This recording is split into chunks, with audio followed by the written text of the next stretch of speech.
अगर भगवान शिव ने यह कथा ना सुनाई होती तो अमरनाथ गुफा ना होती। माँ पार्वती ने भगवान शिव से एक सवाल पूछा, जिसके बाद भोलेनाथ ने एक कहानी सुनाई और अमर हो गया कबूतर का जोड़ा। अमरनाथ धाम हिंदू श्रद्धालुओं के लिए बहुत महत्व रखता है। जम्मू कश्मीर की वादियों में स्थित अमरनाथ धाम जाने के लिए भगवान शिव के भक्त इंतजार करते हैं। चार धाम की तरह भक्तगण इस पूजनीय यात्रा को जीवन में एक बार करने की इच्छा अवश्य रखते हैं। अमरनाथ यात्रा के बारे में कहा जाता है कि यहाँ भोले की मर्जी के बिना भक्त नहीं पहुँच पाते हैं। जिसे भगवान शिव बुलाना चाहते हैं वही उनका दर्शन कर पाते हैं। अमरनाथ की यात्रा बेहद रोमांचक है, क्योंकि यह यात्रा धरती पर स्वर्ग के जैसी है।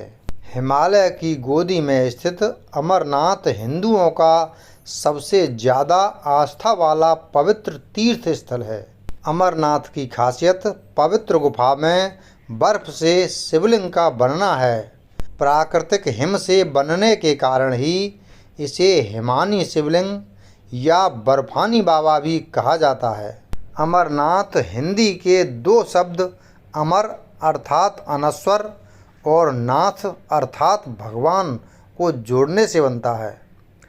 एक पौराणिक कथा के अनुसार जब देवी पार्वती ने भगवान शिव से अमरत्व के रहस्य को प्रकट करने के लिए कहा, जो वे उनसे लंबे समय से पूछ रही थीं, तो यह रहस्य बताने के लिए भगवान शिव पार्वती को हिमालय की एक गुफा में ले गए, ताकि उनका यह रहस्य कोई भी ना सुन पाए।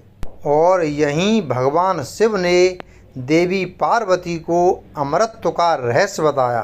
पुराणों में वर्णित है कि एक बार माता पार्वती ने भगवान शिव से पूछा, आप अजर अमर हैं और मुझे हर जन्म के बाद नए स्वरूप में आकर फिर से वर्षों की कठोर तपस्या के बाद आपको प्राप्त करना होता है।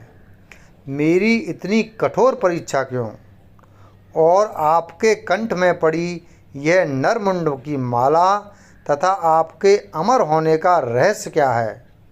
भगवान शिव ने माता पार्वती से एकांत और गुप्त स्थान पर अमर कथा सुनने के लिए कहा, जिससे कि अमर कथा कोई अन्य जीव ना सुन पाए, क्योंकि जो कोई भी इस अमर कथा को सुन लेता है वह अमर हो जाता है।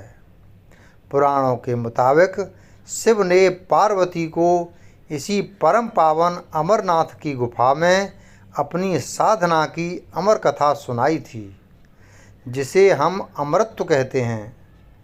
कहते हैं भगवान भोलेनाथ ने अपनी सवारी नंदी को पहलगाम पर छोड़ दिया।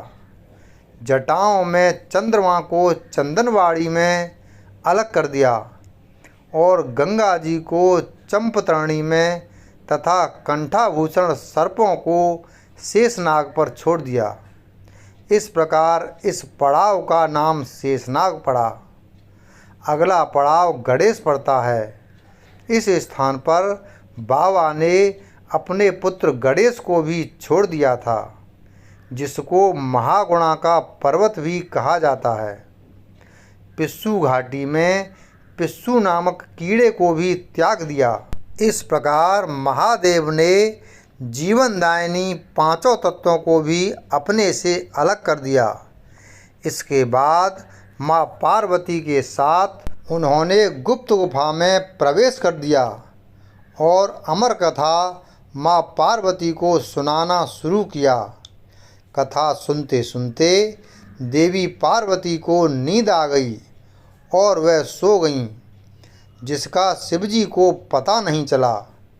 भगवान शिव अमर होने की कथा सुनाते रहे। उस समय दो सफ़ेद कबूतर शिवजी के कथा सुन रहे थे और बीच बीच में गूं गूं की आवाज़ निकाल रहे थे। भगवान शिव को लगा कि माँ पार्वती कथा सुन रही हैं और बीच बीच में हुंकार भर रही हैं। इस तरह दोनों कबूतरों ने अमर होने की पूरी कथा सुन ली। कथा समाप्त होने पर भगवान शिव का ध्यान पार्वती की ओर गया, जो सो रही थीं। जब महादेव की दृष्टि कबूतरों पर पड़ी तो वे क्रोधित हो गए और उन्हें मारने के लिए आगे बढ़े। इस पर कबूतरों ने भगवान शिव से कहा कि हे प्रभु, हमने आपसे अमर होने की कथा सुनी है। यदि आप हमें मार देंगे तो अमर होने की यह कथा झूठी हो जाएगी। इस पर भगवान शिव ने कबूतरों को जीवित छोड़ दिया और उन्हें आशीर्वाद दिया कि तुम सदैव इस स्थान पर शिव पार्वती के प्रतीक चिन्ह के रूप में निवास करोगे। अतः यह कबूतर का जोड़ा अजर अमर हो गया। ऐसा कहते हैं आज भी इन दोनों कबूतरों का दर्शन भक्तों को यहाँ प्राप्त होते हैं और इस तरह से यह गुफा अमर कथा की साक्षी हो गई और इसका नाम अमरनाथ गुफा के नाम से प्रसिद्ध हो गया। वीडियो अगर पसंद आया हो तो वीडियो को लाइक करें, चैनल को सब्सक्राइब करें और बेल आइकन प्रेस करें। धन्यवाद।